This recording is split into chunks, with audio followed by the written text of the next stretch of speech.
사도 바울은 성령께서 주시는 지혜로 자신의 동족과 외적인 구약의 이스라엘 백성들이 하나님의 선택을 받았음에도 예수를 믿지 않는 이유들을 찾았어요. 그리고 로마서에서 기록을 해놨어요. 그리고 자신이 목회하는 성도들에게 가르쳤습니다. 적나라하게 가감없이 다 가르쳤어요. 자, 그렇게 한 이유는 단 하나입니다. 자신의 동족과 혈족인 이스라엘 백성들이 회개하고 돌아와서 예수를 믿고 구원을 받기를 원했기 때문입니다. 자, 그런데 이러한 과정에서 사도 바울도 예상치 못했던 문제가 생겼어요. 어떠한 문제냐? 사도 바울이 이스라엘 민족의 이 회개하고 예수를 믿지 아니하는 근본적인 이유를 설명했더니 성도들 중에 일부가요, 우리 민족이 하나님 앞에 큰 죄를 범했기에 이제 하나님으로부터 버림받게 되었구나. 우리의 부모, 형제, 우리의 친척과 우리의 이웃들, 우리 친구들은 이제 구원을 받지 못하겠구나 라는 생각을 가지고 낙심하여 그냥 주저앉아 버린 거예요. 하나님의 사랑을 의심하기 시작했어요. 예상치 못한 결과가 나왔어요. 심지어 영혼 구원에 대한 사랑도 식어버리고 영혼 구원하기 위한 그런 열정도 다 사라져버리고 포기하는 지경에 이르게 됐어요. 자, 그런데 오늘날도 이런 분들이 참 많습니다. 성도님들 가운데 이런 분들이 많아요. 설교를 통해서 죄와 허물을 책망하고 지적을 하면 이렇게 반응하시는 분들이 계세요. 내가 부족해서, 내가 나약해서 이런 죄를 저질렀고 이런 잘못을 했으니 이제부터 하나님으로부터 버림받겠구나. 나는 이제 복을 못 받겠구나. 기도해도 소용없겠구나. 노력해도 소용없겠구나. 나는 이 모양 이 꼴이구나. 어쩔 수 없구나 하며 자포자기하며 그냥 주저앉아 버리시는 분들이 의외로 많아요.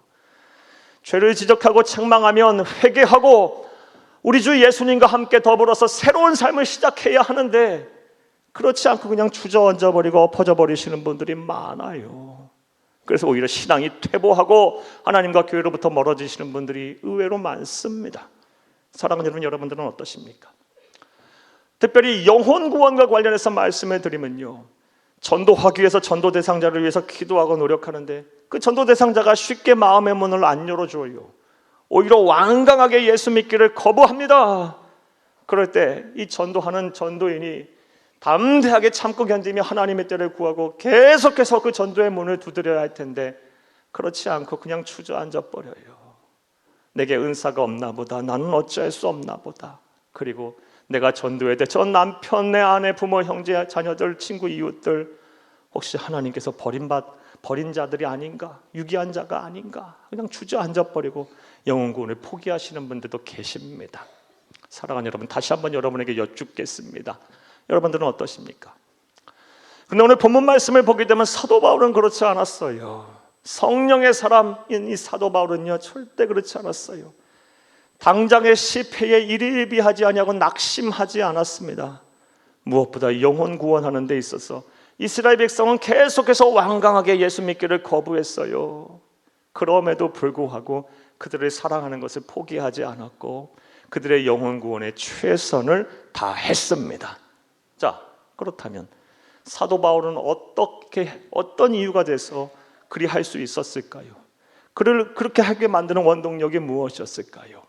그것은 바로 하나님은 사랑이셔서 자기 백성을 버리지 아니하시고 포기하지 아니하시고 반드시 사랑하시고 구원하신다라는 확신이 있었기 때문입니다. 사랑하냐면 이 확신이 있었기 때문에 그를 포기하지 않았던 거예요. 오늘 보면 1절을 함께 읽겠습니다. 그러므로 내가 말하노니 하나님이 자기 백성을 버리셨느냐? 그럴 수 없느니라. 여기까지만 보겠어요. 하나님이 자기 백성을 버리셨느냐? 앞서 말씀드린 것처럼 이스라엘 백성들이 예수를 믿지 않은 근본적인 이유를 설명했더니 그 죄를 지적하고 책망했더니 오히려 엎어져 버리는 성도들이 있었어요. 하나님이 우리를 버리셨다. 하나님의 사랑을 막 의심해요. 우리는 구원받지 못할 것이다. 우리는 끝났다. 막 절망 속에서 허덕이는 분들이 계세요. 그러자 사도 바울은 얘기해요. 하나님이 자기 백성을 버리실까? 절대로 그렇지 않다. 하나님은 자기 백성을 사랑하신다. 포기하지 아니하신다. 반드시 구원하신다. 라고 말을 하고 있는 거예요. 저와 여러분이 이것을 온전히 믿어야 할 줄로 믿습니다. 또 사도 바울이 오늘 본문 말씀을 통해서 근거로 제시하고 있는 또 다른 근거는요, 구약 시대에 있었던 엘리야의 시대에 있었던 사건을 근거로 제시하고 있습니다.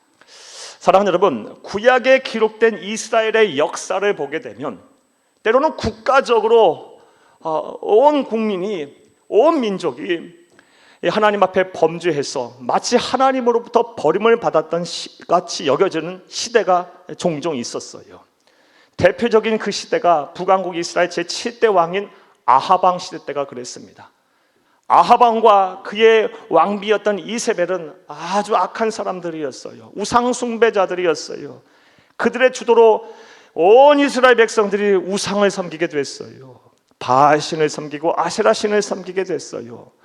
그리고 도처에 패역하고 음란한 문화가 가득하게 됐고요, 불의가 판치는 세상이 됐어요. 법과 원칙이 존재하지 않은 세상이 돼버렸어요.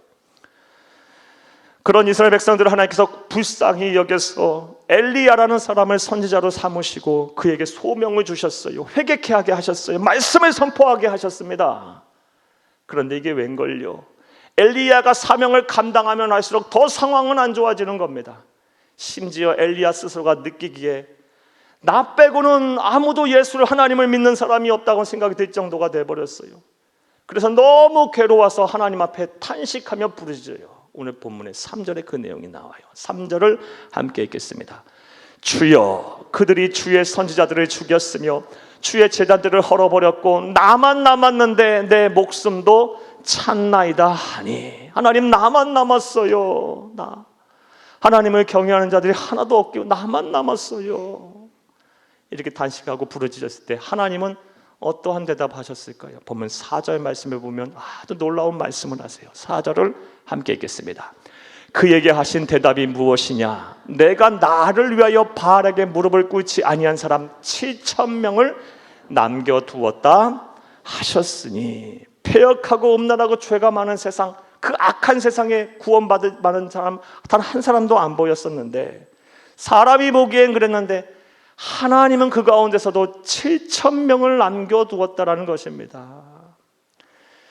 그 가운데서도 그렇게 음란하고 우상을 숭배하는 사람들이 가득한 곳에서도 하나님은 자기 백성을 버리지 아니하시고 포기하지 아니하시고 7,000명이라는 사람을 남겨놓고 구원하셨다라는 겁니다. 사도 바울은 이런 것을 근거로 해서 하나님은 자기 백성을 버리지 아니하신다, 하나님은 절대로 포기하지 아니하신다, 하나님은 사랑하신다, 하나님은 구원하신다 라는 강한 확신을 가졌던 것입니다. 사랑하는 여러분, 우리 사회가 아무리 엉망이 되고 우리가 사는 이 세상이 패역하고 음란하고 죄가 관영하고 사랑이 싣고 불의가 판친다 할지라도 하나님은 자기 백성을 버리지 아니하십니다. 포기하지 아니하십니다. 반드시 사람들을 남겨놓고 구원하십니다.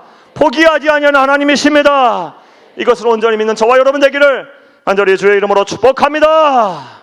자, 이제 이런 내용을 바탕으로 오늘 본문 말씀에 대한 강의를 좀 더 구체적으로 해보겠습니다. 자, 그렇다면 사랑하는 여러분, 우리를 사랑하셔서 포기하지 아니하시고 반드시 구원하시는 하나님 앞에서 우리는 어떠한 행동을 해야 할까요? 오늘 본문에서 사도 바울은 우리에게 어떠한 권면을 하고 있을까요? 자, 이제부터 따라 하시겠습니다. 첫째로, 내가 하나님이 작정하여 구원하시려는 남은 자임을 온전히 믿어야 합니다. 다른 사람이 아닌 내가 바로 하나님이 작정하여 구원하시려는 남은 자임을 온전히 믿어야 합니다. 하나님은 사랑이시고 자기 백성을 포기하지 아니하시고 반드시 구원하시는 그 하나님 앞에서 우리는 무슨 행동을 해야 합니까? 어떠한 반응을 하나님 앞에 보여드려야 합니까? 내가 바로 하나님이 작정하여 구원하시려는 남은 자임을 온전히 믿어야 합니다. 할렐루야. 사랑하는 여러분, 앞서 말씀드린 것처럼 패역하고 음란하고 죄가 관영했던 이 아합 왕 시대에도 남은 자가 있었어요. 바울의 시대도 있었고요, 지금도 마찬가지예요. 오늘 본문 5절을 함께 읽겠습니다. 그런즉 이와 같이 지금도 은혜로 택하심을 따라 남은 자가 있느니라. 아멘. 네, 사랑하는 여러분, 그렇다면 남은 자는 누구를 말할까요? 구체적으로 누구를 말할까요? 아니, 더 분명하게 표현해 볼게요. 저와 여러분이 남은 자인지 아닌 줄을 어떻게 알 수가 있을까요? 사랑하는 여러분, 그 기준은 명확해요. 그리고 그 판단은 그렇게 어렵지가 않습니다. 지금 여러분의 입을 열어 예수님을 주로 시인하고 내 마음의 문을 열어 예수님을 구세주로 영접하였다면 여러분이 바로 남은 자예요. 사랑하는 이를 온전히 믿기를 바랍니다. 그리고 내게 주신 모든 것이 하나님에게서 주신 것이고 주신 자도 하나님, 거두시는 자도 하나님이시며 내 남은 여생을 이제 예수와 복음을 위해 살리라라는 결심이 내 안에 있다면 바로 그분이 남은 자예요. 그분이 바로 남은 자예요. 세상 것 어떤 것도 우리 주 예수보다 귀한 것은 없습니다라는 신앙 고백을 할 수 있는 사람이 바로 남은 자예요. 바로 남은 자. 저와 여러분이 온전히 남은 자임을 믿으시기를 다시 한번 간절히 주의 이름으로 축복합니다. 자, 그런데 안타깝게도 많은 성도님들이 내가 지금 하나님이 작정하여 구원하시려는 이 남은 자라는 믿음이 종종 흔들려요. 자꾸 흔들려요. 그렇다면 그 흔들리는 이유는 또 무엇일까요? 여러 가지 이유를 말씀드릴 수 있겠지만 가장 주된 이유는요, 하나님이 남은 자의 삶을 인도하시는 그 하나님의 손길에 대해서 오해하기 때문이에요. 착각하기 때문이에요. 많은 성도들이 하나님의 남은 자가 된다면 그들의 인생은 탄탄대로라고 생각을 해요. 하지만 물론 틀린 얘기는 아니에요. 하지만 매번 그런 것은 아니에요. 하나님은 때로는 이 남은 자를 하나님이 구원하시려 작정하신 남은 자에게 더 큰 은혜를 부어주시고 더 크게 사용하시라고 고난과 시련의 현장으로 막 몰아붙이시기도 하시고요, 절벽 끝에 막 내몰아서 세우시기도 하세요. 사랑하는 여러분, 이러한 예는요 성경에서 찾는 것이 그렇게 어렵지가 않아요. 예를 한번 들어볼게요. 출애굽한 이스라엘 백성들을 보면 잘 알 수가 있습니다. 사랑하는 여러분, 이스라엘 백성들이 출애굽한 이후 바로 적과 꿀이 흐르는 가나안 땅에 들어갔습니까? 아니요. 40년을 사막과 광야에서 방황해야 했어요. 사막과 광야는 물 한 모금 제대로 마실 수 없고 풀 한 포기 제대로 나지 않는 곳이에요. 사람 못 사는 곳입니다. 그곳에서 사람답게 살려면, 아니 사람답게 사는 것 떠나서 최소한의 사람의 생명을 연장하려면 하나님의 기적이 없으면 안 되는 거예요. 하나님의 도우심이 없으면 안 되는 것입니다. 하나님은 때로는 남은 자를 그렇게 인도하세요. 남은 자의 이 삶의 길을 그렇게 인도하고 계세요. 따라서 사랑하는 여러분, 지금 삶이 공공하고 피폐해졌고 내가 지금 감당하기 힘든 절망적인 상황이라 할지라도 우리는 남은 자로서의 우리 믿음이 흔들려서는 안 됩니다. 사랑하는 여러분, 하나님의 인도하심, 하나님의 손길이라고 생각하며 담대하게 그 순간에 잘 견디고 이겨내야 돼요. 우리 주 예수님과 함께 잘 이겨내시기를 바랍니다. 그러면 때가 이름에 반드시 여러분에게 복을 주실 것이고 여러분을 구원하실 것이고 사랑하는 여러분, 여러분을 승리케 하실 것입니다. 이런 은혜와 실천이 저와 여러분 가운데 온전히 있기를 간절히 주의 이름으로 축복합니다. 하나님은 사랑이십니다. 하나님은 자기 백성을 포기하지 아니하시고 반드시 구원하시는 분이십니다. 그런 하나님 앞에 우리는 어떠한 반응을 보이며 어떻게 살아야 합니까? 내가 바로 다른 사람이 아닌 바로 내가 하나님이 작정하여 구원하시려는 남은 자라는 온전한 믿음이 있어야 할 줄로 믿습니다. 또 둘째로 우리는 하나님 앞에 어떤 반응을 보여야 할까요? 오늘 본문에서 사도 바울은 우리에게 어떠한 권면의 말씀을 하고 있을까요? 따라하시겠습니다. 둘째로, 나의 인생관이 밥상이 되어서는 안 됩니다. 자, 이건 또 무슨 말이냐? 사랑하는 여러분, 첫 번째 대지에서 참 중요한 개념 하나를 여러분은 들으셨어요. 남은 자라는 개념, 렘넌트라는 말씀을 들으셨어요. 오늘 본문 상당히 어려운 말씀이에요.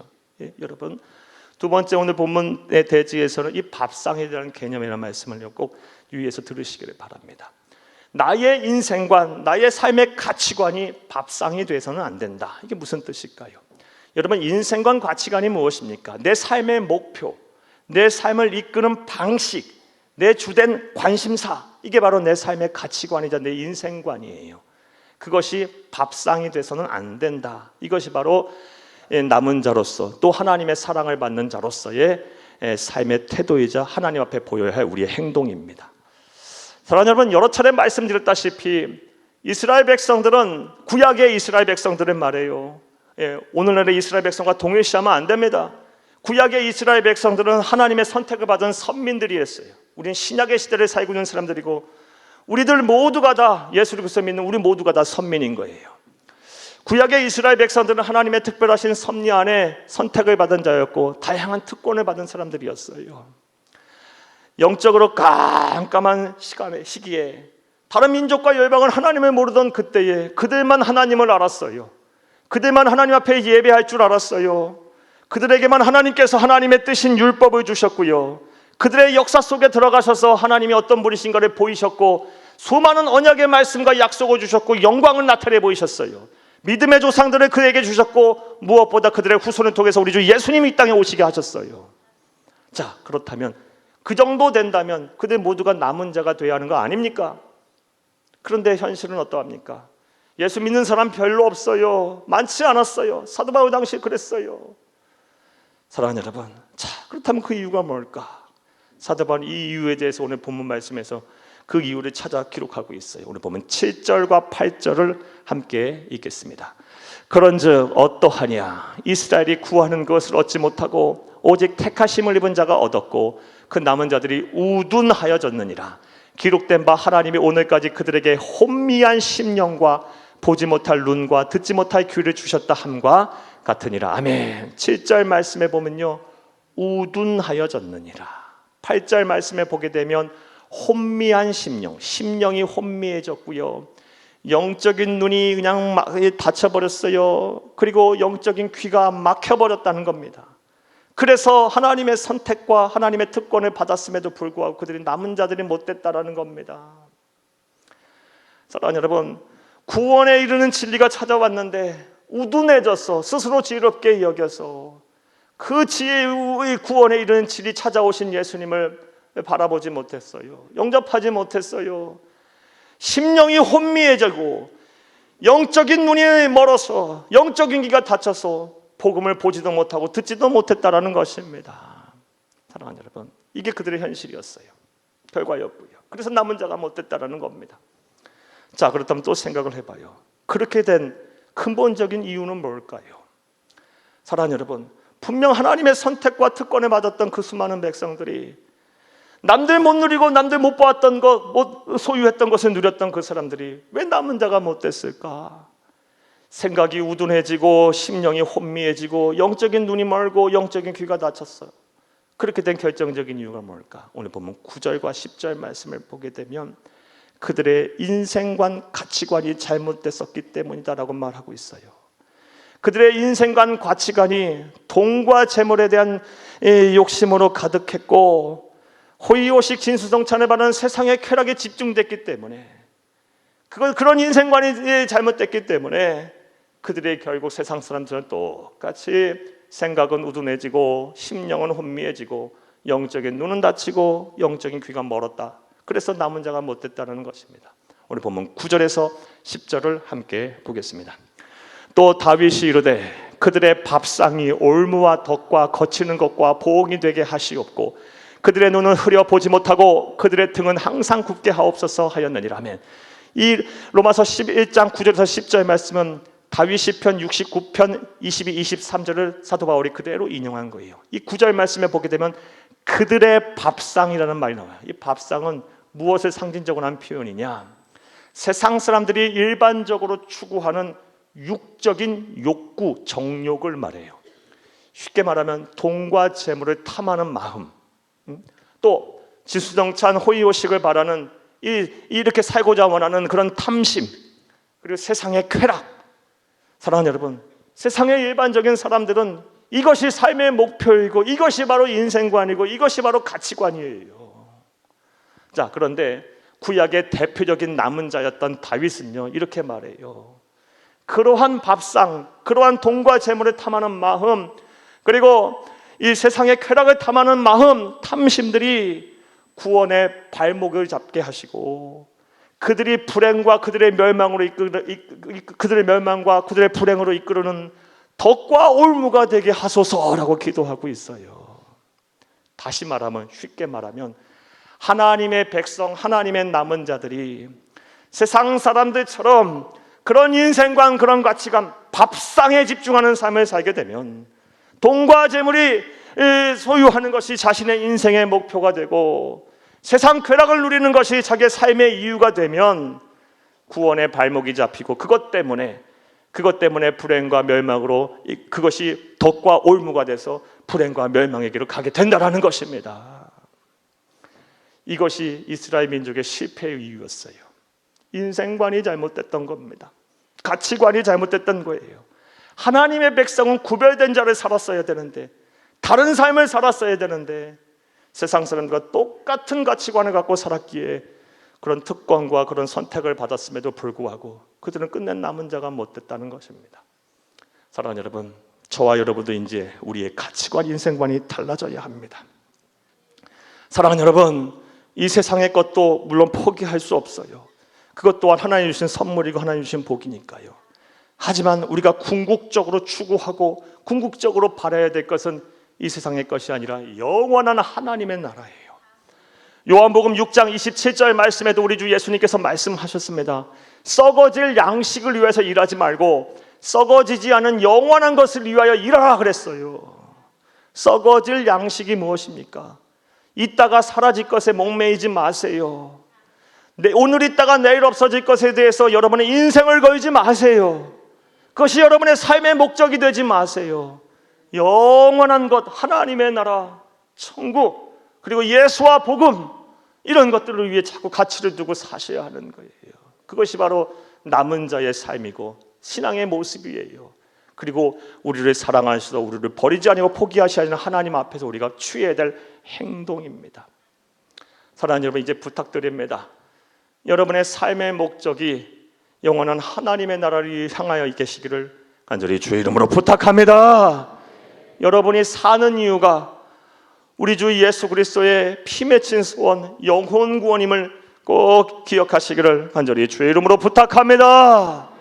여러분이 열심히 일하고 열심히 살아야 하는 이유가 우리 하나님 아버지의 마음대로 가난하고 병들고 사회적으로 지친 이 약자들을 돌보고 다시 회복시키고 일어세우기 위함임을 꼭 기억하시기를 간절히 주의 이름으로 축복합니다.